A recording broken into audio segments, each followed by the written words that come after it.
सहनाववतु सहनौ भुनक्तु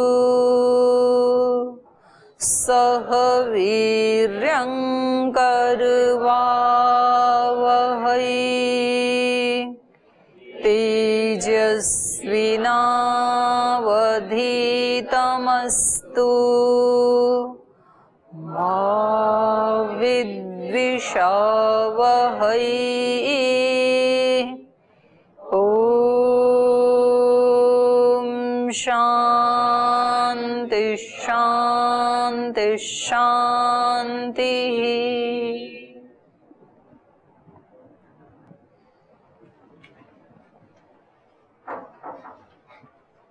ये दैवी संपद चल रही थी गीता में। इससे पहले एक बार जिक्र किया था भगवान कृष्ण ने, यहाँ 9वें अध्याय में किया था। देखो 9वें अध्याय के 12-13 श्लोक में देखिए।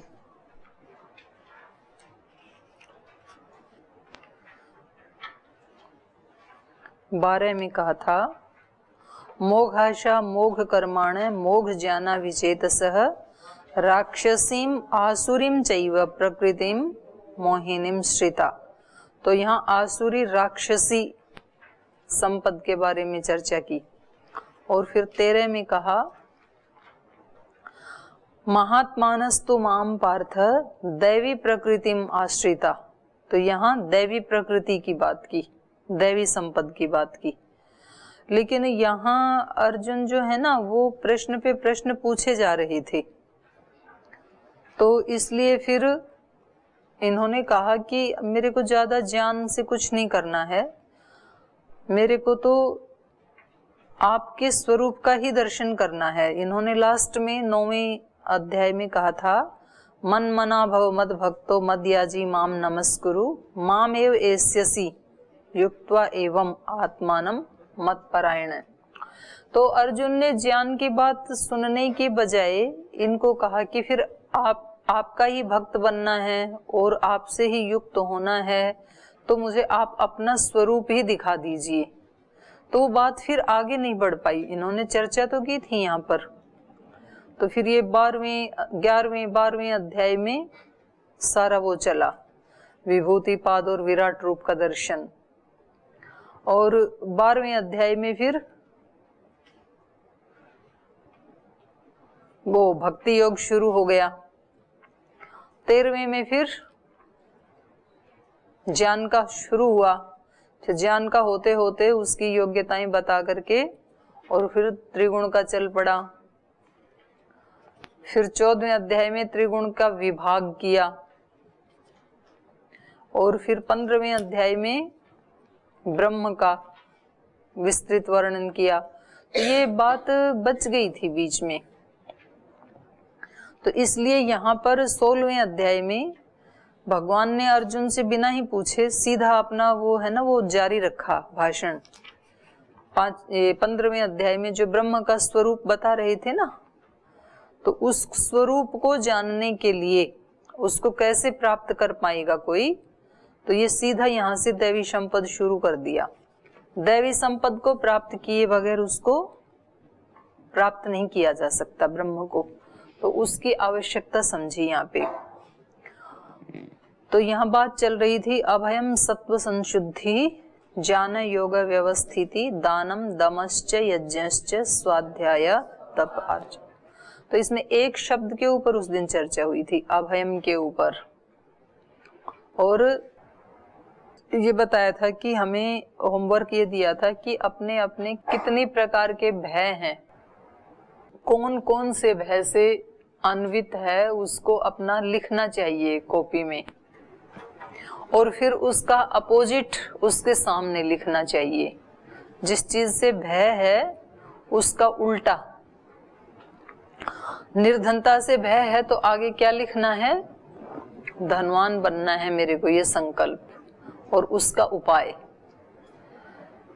तो जिस चीज से हमें भय है उसको तब तक फेस करते रहना चाहिए जब तक कि वो भय निकल ना जाए।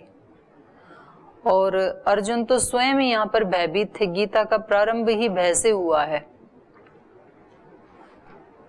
बहुत भयभीत थे ना, उनके अंग कांप रहे थे, पसीने आ रहे थे, तो बिल्कुल उनको डर लग रहा था कि अपने ही लोगों के ऊपर मैं कैसे प्रहार करूं।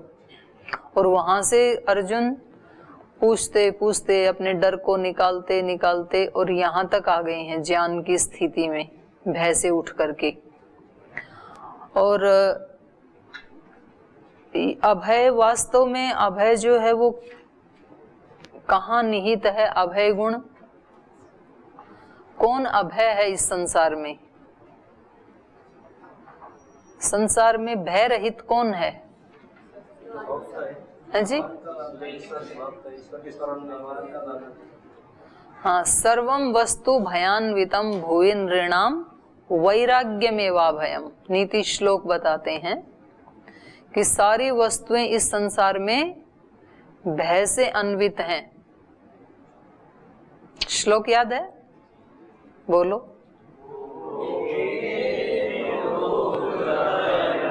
कुलीर्च्युति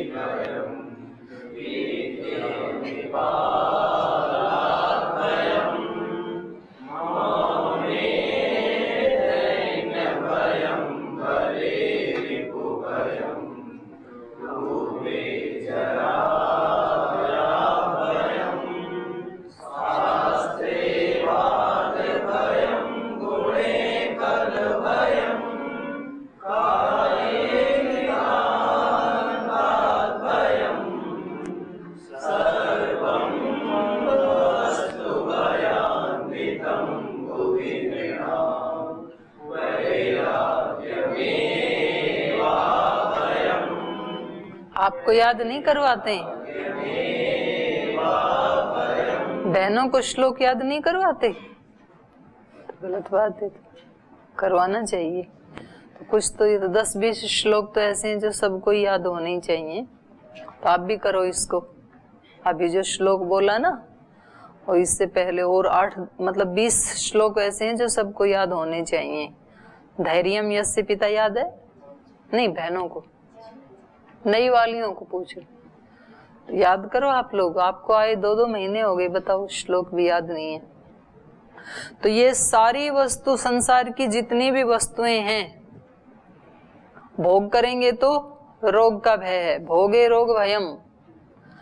ऊंचे कुल में पैदा हुए तो कहीं वहां से गिर ना जाए, च्युति भयम। धन है तो वित्ते, टैक्स मांग लेगा राजा। 3 लाख से ज्यादा हुआ तो जीएसटी टैक्स है। 5 की 3 जो भी, अब बढ़ गया ठीक। तो धन होगा तो राजा का भय है, उसको वो ले भी सकता है, राष्ट्रीय संपत्ति घोषित कर दे या टैक्स ले ले। वित्ते नृपालाद भयम। मौने दैन्य भयम। कोई मौन रहता है, चुप रहता है, तो लोग उसको क्या समझ लेते हैं? दीनहीन, कुछ आता ही नहीं है, औकात क्या, इसलिए बोलता ही नहीं है। तो मौन रहता है तो दीनता का भय रहता है। मौने दैन्य भयम। बहुत बलवान है तो कोई मेरे जैसा और ना मिल जाए, रिपु भयम। शेर खाने वाले को कोई 1.25 शेर वाला मिल जाए तो बलवान को डर रहता है कि मैं सबसे बड़ा चैंपियन रहना चाहिए, मेरे को कोई मेरा प्रतियोगी ना मिले। तो बले रिपु भयम। रूपे जराया भयम। किसी का सुंदर रूप है, वो उसको मेंटेन करना है, कहीं बुढ़ापा ना आए, तो वो एंटी रिंकल क्रीम लगाता है, एंटी रिंकल जेल लगाता है, और एलोवेरा लगाता है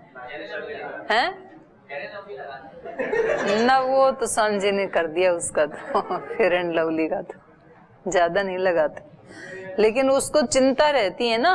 रूपे जराया भयम। रूप है तो कहीं वो मेरा नष्ट ना हो जाए, हर व्यक्ति को ऐसे लगता है। आगे शास्त्रे वाद भयम। किसी को बहुत सारे शास्त्र याद हैं तो कोई उसका जैसा आ गया, उसके साथ शास्त्रार्थ करने वाला, तो लगता कहीं कोई पराजित ना कर दे, मैं सबसे ऊपर रहूं। शास्त्रे वाद भयम। गुणे, बहुत गुणवान है और कोई एक आ जाए अल्हड़ सा, तो उसकी तो बेचारी की इज्जत 1 मिनट में वो मिट्टी में मिला दे। बहुत गुणवान व्यक्ति है कोई, और कोई मूर्ख उसके साथ कभी कभी मिल जाते हैं। ऐसे हम जैसे सफर करते हैं ना, तो कहीं कोई विद्वान बैठा है और फिर कोई एक ऐसा आ जाता है बिल्कुल, तो वो आके उसके साथ ऐसे बात करता है, फिर हमें भी शर्म आती, भाई अब हम कैसे रोकें उसको, हम कैसे बताएं कि ये विद्वान है। वो तो सुनते ही नहीं है, ऐसे ही बोलने लगते हैं। तो गुणे खलु भयम, काये कृतांताद भयम, शरीर को किसका भय है? मौत का। सर्वम वस्तु भयान्वितम, तो सब कुछ तो आ गया, बल, धन, रूप, ज्ञान, जो जो अच्छी वस्तुएं संसार की वो सब आ गई श्लोक में। तो सारी वस्तुएं कैसी हैं? भयान्वितम, भय अन्वित है उनके साथ। वैराग्यमेवा भयम, जिसको वैराग्य हो गया, पर वैराग्य, अपर वैराग्य, अब उसको कोई डरा सकता है? ऐसे योगी को कोई नहीं डरा सकता है। तो यहाँ पर अभयम सबसे पहला गुण बताया। ईश्वर की प्राप्ति करनी है तो सबसे पहला गुण क्या है? अभय। और अभयता किससे आएगी? वैराग्य से। वैराग्यमेव अभयम। और किससे आएगी? वैराग्य किससे आएगी? अहिंसा से बताया था, तो वो सारा बताया आपको। तो इसमें पीछे वाले पाठ में कोई आपका प्रश्न है तो पूछ लीजिए, नहीं तो आगे चलते हैं। फिर माइक अपना पास लेके बैठा करो, जहां जहां प्रश्न पूछने होते हैं। दे दो, पीछे कर दो माइक।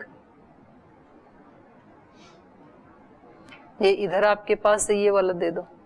उधर, ये उधर पीछे दे दो, नीरज जी के पास। जी ओम दीदी, जो पिछले पाठ में ये शब्द आया था, सर्वस्य चाहम हृदय सन्निविष्टः। हाँ जी, सर्वस्य चाहम हृदय सन्निविष्टः। तो इसमें कहने का मतलब ये है कि मैं सबके हृदय में निवास करता हूँ, रहता हूँ।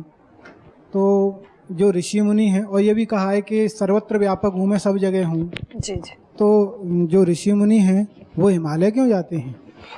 ये तो आपको उन्हीं से पूछना पड़ेगा। 2 कारण से जाते हैं। एक तो है अपने जो दोष दुर्गुण है ना, उसको हटाने के लिए जाते हैं। लोक में रहते हैं तब क्या होता है, लोक में होते हैं तो जितना हटाते हैं उतना ही उल्टा डाल देते हैं लोग। तो वो दूसरे लोगों को मना करने के लिए कि भाई इसमें मत डालो आप, इसलिए वो एकांत में चले जाते हैं। तो मैंने कभी कोई एक कहानी सुनाई थी कि किसी को वो खोद रहा था ना, पानी निकाल रहा था, खड्डा बहुत दिन से, तो कुआं भर गया था उसका। कुएं में पानी तो था, लेकिन वो बच्चा था, माता पिता मर गए थे, तो उसमें वो ऐसे रोड़े कंकर पत्थर डालता रहा। और जब दूसरे लोगों ने देखा इस कुएं में पानी तो है नहीं, तो उसको कूड़ादान बना दिया। तो दूसरे लोग भी कूड़ा डालने लगे उसमें। लेकिन जब वो बड़ा हुआ और कोई नौकरी वोकरी लगी नहीं, बुजुर्गों ने बताया आप इसको कुएं को छांट लो, इसमें पानी निकलेगा। और अच्छी जमीन भी थी उसके पास। तो जैसे ही वो निकालने लगा तो उसमें से कंकर पत्थर चप्पल रोड़े यही निकलेंगे, जो डाला था वही निकलेगा ना। और फिर वो बेचारा पूरे दिन भर 2-3 हाथ खोद के आता उसको कुएं को, और सुबह जाता तब लोग फिर डाल के रखते कूड़ा। तो जितना निकाले उतना ही डाल दें। तो ऐसा साधक के साथ भी होता है। वो 1-2 घंटे बैठ के साधना करता है, फिर उसके अंदर से वो निकलते हैं कंकड़ पत्थर रोड़े, भगवान नहीं निकलता है वहां से, कोई दिव्यता नहीं निकलती है। ध्यान में बैठते हैं तो वही विचार आते हैं। फिर कोई चीज परेशान करती है, उसने आज मेरे को ये बोला, उसने उस समय ये बोला था, उन्होंने मेरी ये चीज छीन ली, उन्होंने मेरे को जो मिलनी चाहिए थी वो नहीं दी, यही आता है। तो साधक को लगता है कि सब तो कहते थे कि अंदर सुख है, अंदर की तरफ मुड़ो। अंदर की तरफ मुड़े तो भयानक चीजें आती हैं। इससे अच्छा तो फिर वो आंखें खोल के अपने बाहर ही लग जाता है काम में। ये तो कुछ नहीं मिल रहा है, अंदर अंधेरा ही अंधेरा है। तो पहले तो जो आपने डाला था वही तो मिलेगा, उसको तो निकलने दो पहले। और फिर आसपास वाले जितना 1 घंटे निकालता है दिन भर में फिर उतना ही डाल देते हैं। तो साधक क्या करता है, एकांत में चला जाता है, फिर तो बाहर से डालना कम से कम बंद हो जाता है और वो अपने अंदर का हिम्मत करके निकालता रहता है और उसके बाद तो पानी वहां पे सुनिश्चित रूप से मिलता ही है। बाहर के कुएं में हो सकता है पानी ना भी मिले, पर अंदर तो आत्मा है ही और आत्मा में सन्निहित परमात्मा है ही। उसमें ये नहीं, कोई डाउट की बात नहीं है कि क्या पता आत्मा ना भी मिले, ऐसा नहीं है, वो तो है ही। तो एक तो ये कारण है वहां जाने का। और दूसरा कारण ये है कि जिन स्थानों के ऊपर वर्षों से, सदियों से जिन लोगों ने तप किया है तो उसका एक एनवायरनमेंट भी रहता है। तो हिमालय ऐसा स्थान है जहां पर युगों युगों और वर्षों वर्षों, शताब्दियों पहले तक भी ऋषि मुनि जितने भी हुए उन सब ने वहां तप किया था। तो उसका वहां एनवायरनमेंट है, परमाणु है। एक स्थान की भी अपनी चेतना होती है, जैसे कई बार चर्चा करते हैं ना हम, हर स्थान की अपनी चेतना होती है। क्लासरूम की अलग चेतना है, आपके बेडरूम की अलग चेतना है, वॉशरूम की अलग है, किचन की अलग है, तो हर स्थान की अलग है। तो जहाँ पर जो तप करते हैं लोग, उस स्थान की एक अलग चेतना होती है। जिन घरों में रोज कलह कलेश, झड़ाई झगड़ा, एक दूसरे के ऊपर आरोप प्रत्यारोप ऐसे जो करते हैं ना, तो उस घर में जाते ही मतलब एक कोई संवेदनशील व्यक्ति है तो उसको ऐसे थोड़ा सा वो लगेगा, बेचैनी सी होगी। और जिनके घरों में परस्पर बहुत प्रीति रखते हैं और सुबह शाम सब संध्या भजन करते हैं, भगवान की भक्ति करते हैं, दीपक जलाते हैं, तो उसमें एक अलग शांति का एहसास होता है जाने वाले को। तो जहां जो काम किया जाता है वहां की वो चेतना बन जाती है।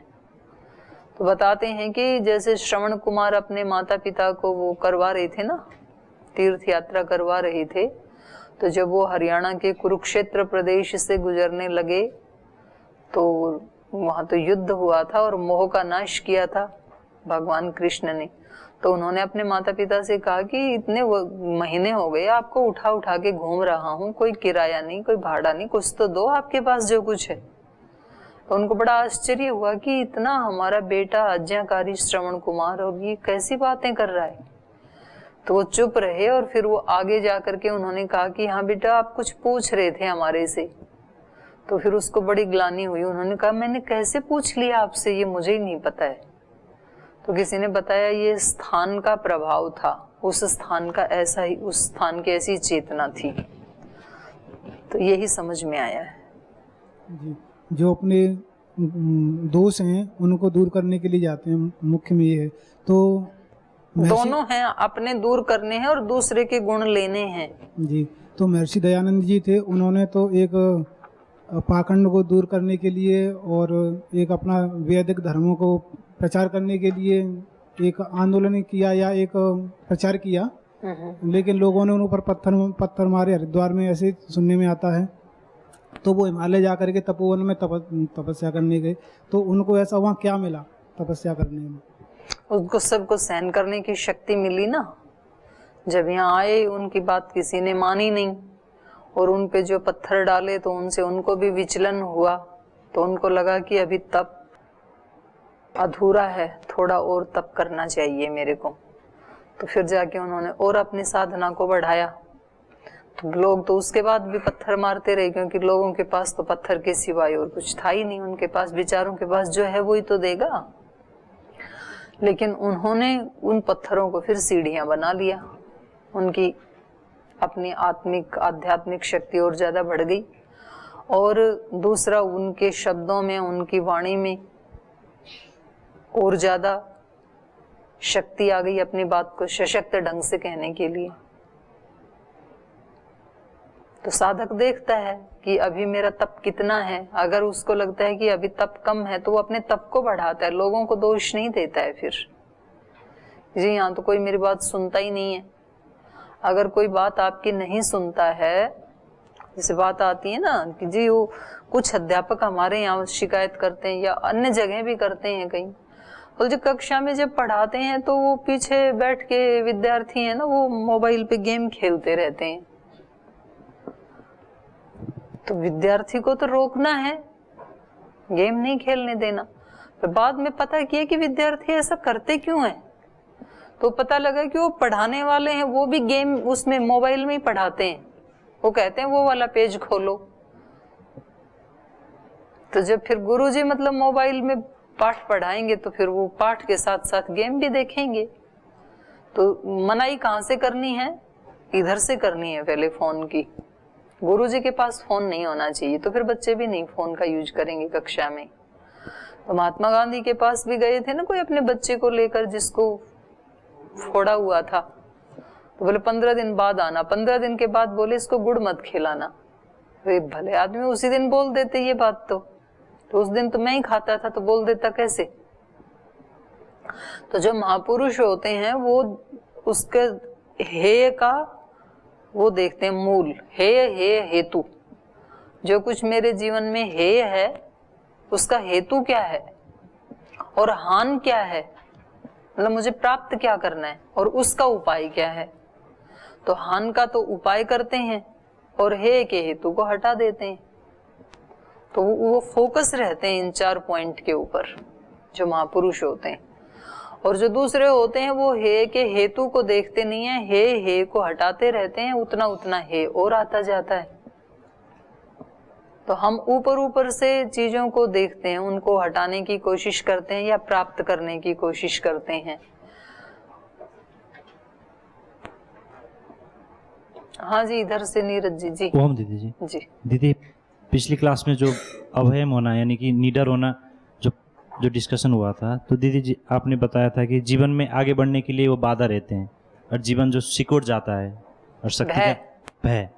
तो दीदी अगर जैसे उच्च लेवल के लिए देखेंगे तो अभयम होना यानी कि निर्भय होना अच्छा है, परंतु भौतिक जीवन में जो साधक होते हैं उनके लिए तो हर यानी कि हर कंडीशन में उन लोगों को तो भय होना ही चाहिए। जैसे अगर देखेंगे हर चीज में शास्त्र नहीं होना चाहिए, भय होना चाहिए। जैसे अभयम से ज्यादा भय होना, जीवन में भय से ही सफलता होना चाहिए। कैसे बताओ जरा दीदी। जैसे हम लोग शास्त्र बात मान लेंगे, हम लोग जैसे शास्त्र पढ़ते हैं तो शास्त्र का हम लोग को शास्त्र का जो आप्तोपदेश है, जो ऋषि के जो शब्द है उनसे हम लोग को भय होता है, अरे ये करेंगे तो पाप लगेगा।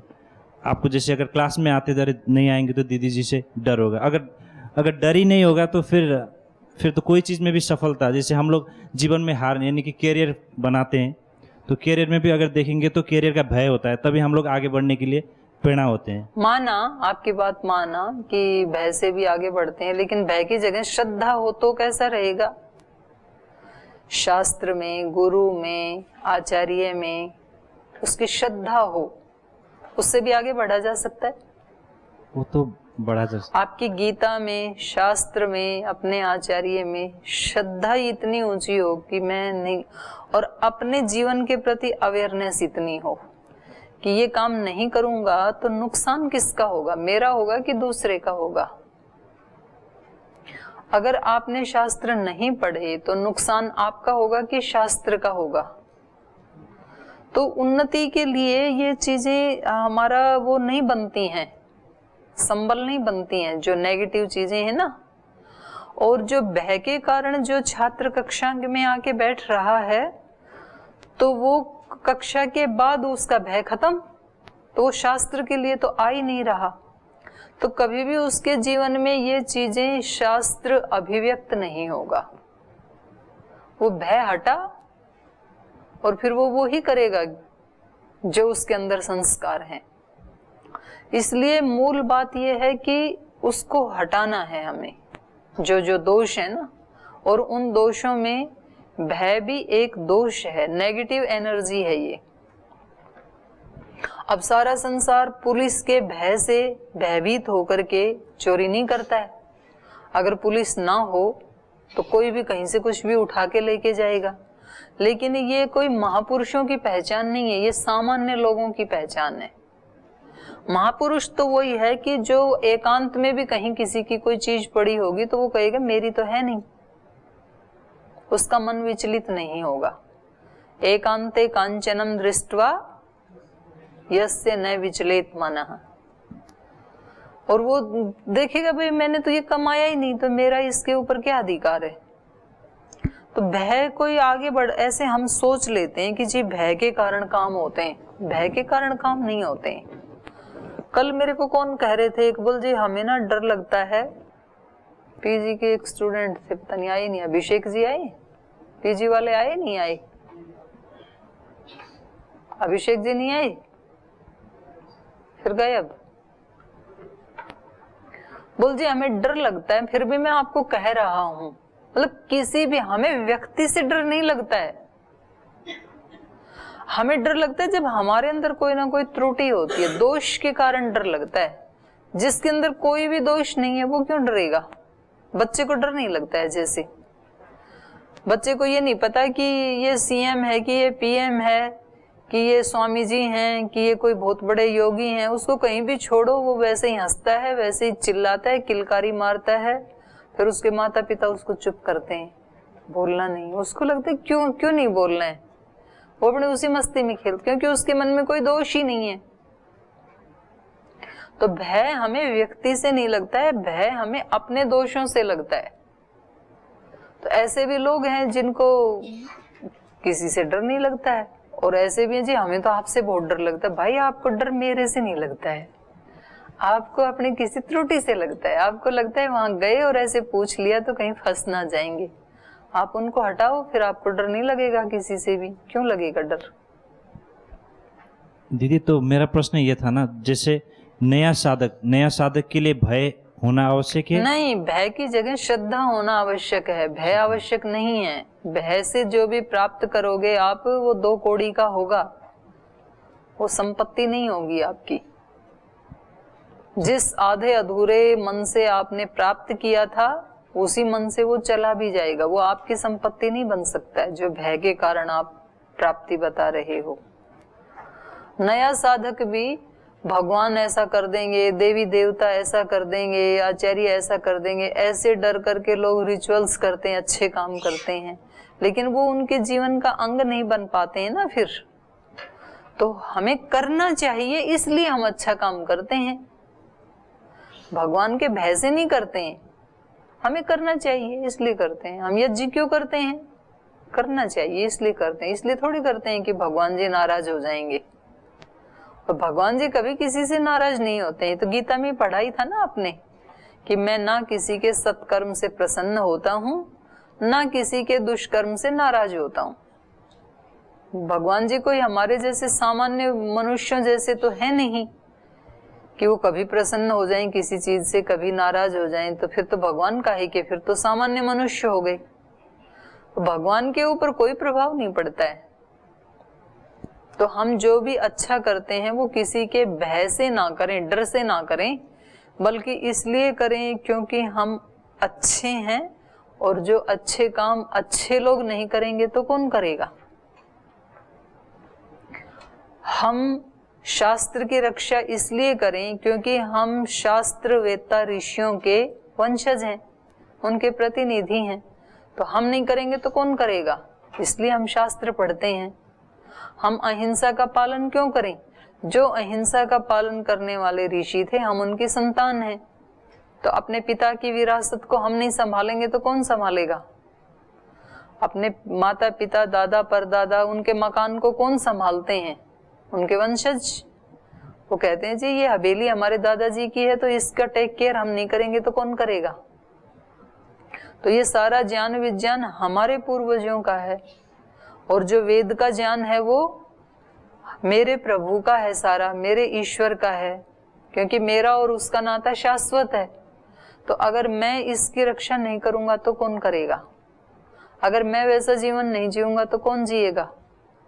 तो हम तो दूसरों को ढूंढते रहते हैं कि कोई तो इस धरती पे ऐसा मिले जो इस तरह का जीवन जी रहा हो, बस मैं उसके पास जाऊं और वो एक जादू की छड़ी घुमा दे, फिर मैं वैसा बन जाऊं। ऐसा मन में रहता है ना। तो उन्होंने जिस प्रोसेस से गुजर के उसको प्राप्त किया, उसको मैं क्यों ना फॉलो करूं? ये तो बेईमानी है ना कि वो केवल मेरे सिर पे हाथ रख दें और मैं वैसा बन जाऊं। तो क्यों आप अपनी शक्ति को बचा के रखना चाहते हो? आप वही करने लगो जो आपके दिल दिमाग में एक आदर्श के ख्याल हैं कि मैं किसी ऐसे आदर्श के पास जाऊं। आप चले जाना, लेकिन पहले आप वैसे बन के जाना, आप ही आज से वैसा ही बनना शुरू करो। तो भय के कारण नहीं करना कुछ भी, श्रद्धा के कारण करना, समझदारी से करना, क्योंकि ये करने में ही मेरा लाभ है ऐसा समझ करके करना। कम से कम साधक के लिए तो भय नितांत बुरी चीज है। आप कह रहे हो साधक के लिए तो है, पर सामान्य लोगों को तो डरना ही चाहिए। तो सामान्य लोग भी तो आदर्शों को ही फॉलो करते हैं। तो यहाँ जो बात कही जा रही है गीता में, ये उन्हीं लोगों के लिए कही जा रही है जो इस मार्ग में आगे बढ़ना चाहते हैं, जो साधना के मार्ग में आगे बढ़ना चाहते हैं, जिनको अपने ढंग से जीना है। उनके लिए तो शास्त्र होते ही नहीं है, शास्त्र होते ही उनके लिए हैं जिन्होंने अपने जीवन में कुछ परिवर्तन लाना है। ठीक है।